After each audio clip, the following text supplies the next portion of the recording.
der igennem historien har markeret lønmodtagernes kamp for ordentlige vilkår og et samfund baseret på de rigtige værdier. Men der er stadig meget at kæmpe for.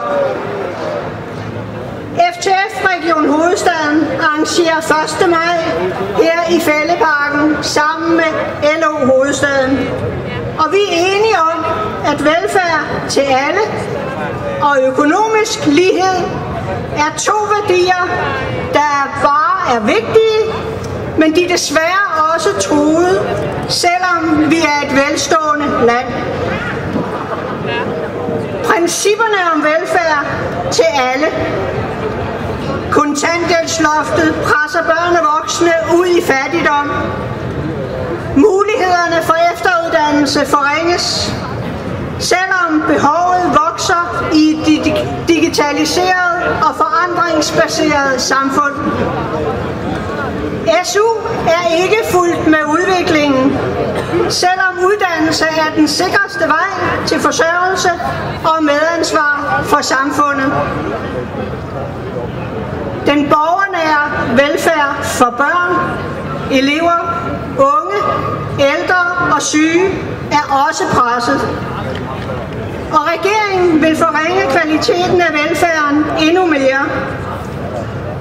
De vil skære ned i den offentlige sektor.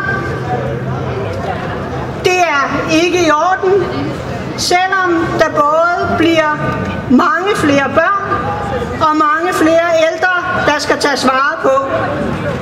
Det må stoppes.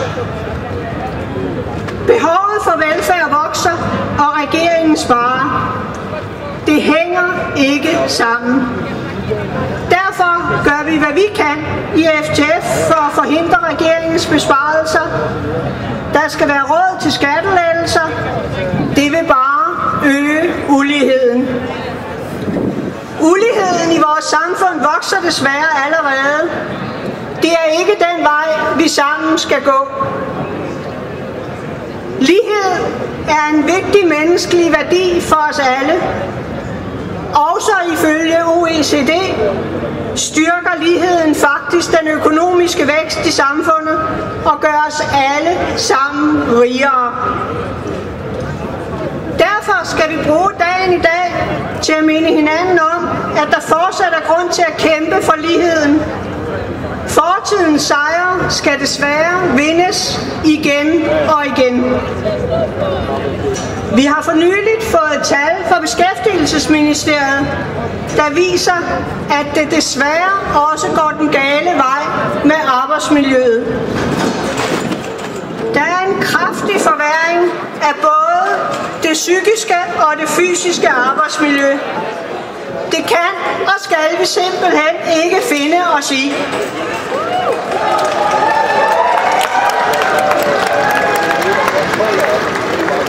Det er de 1,5 millioner lønmodtagere i LO og FTF, der hver dag skaber størstedelen af værdierne i det her samfund. Og arbejdsgiverne bliver rigere. Det kan ikke være meningen, at vi skal betale med vores helbred for det. Regeringen må omgående stoppe den systematiske og usympatiske udsultning af Arbejdstilsynet og straffe de arbejdspladser hårdere, der ikke kan passe på deres medarbejdere. Vi vil et samfund, hvor vi giver alle muligheder for at handle, hvor vi bygger mennesker op. Der er brug for flere ressourcer for at kunne bidrage aktivt. Og hvor vi anerkender og passer på dem, der får samfundet til at løbe rundt, både praktisk og økonomisk.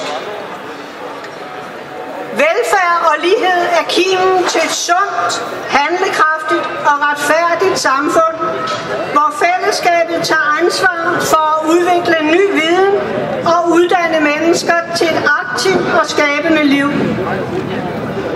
Derfor er mit budskab til jer her i dag, at I alle sammen skal huske at kæmpe de steder, hvor I kommer. I og vi skal sammen gøre noget.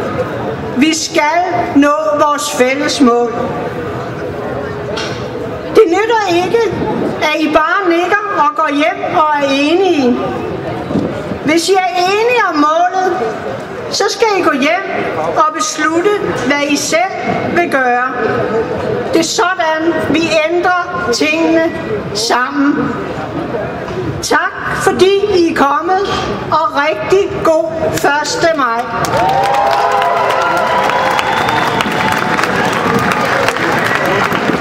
Giv en stor hånd til Alice Lenning fra FTF Region Hovedstaden og Per Olsen fra LO Hovedstaden. De satte dagen godt i gang. Repræsenterer de to organisationer, der er vores værter ved dagens fest og kampdag. Men nu, mine damer og herrer, kolleger og kammerater, nu er det tid til en taler, som blandt en række af stærke kvinder står som en herre, men godt nok også har svært ved at komme udenom. Jeg vil bede jer at byde godt velkommen til Københavns overborgmester og Socialdemokratiets Frank Jensen.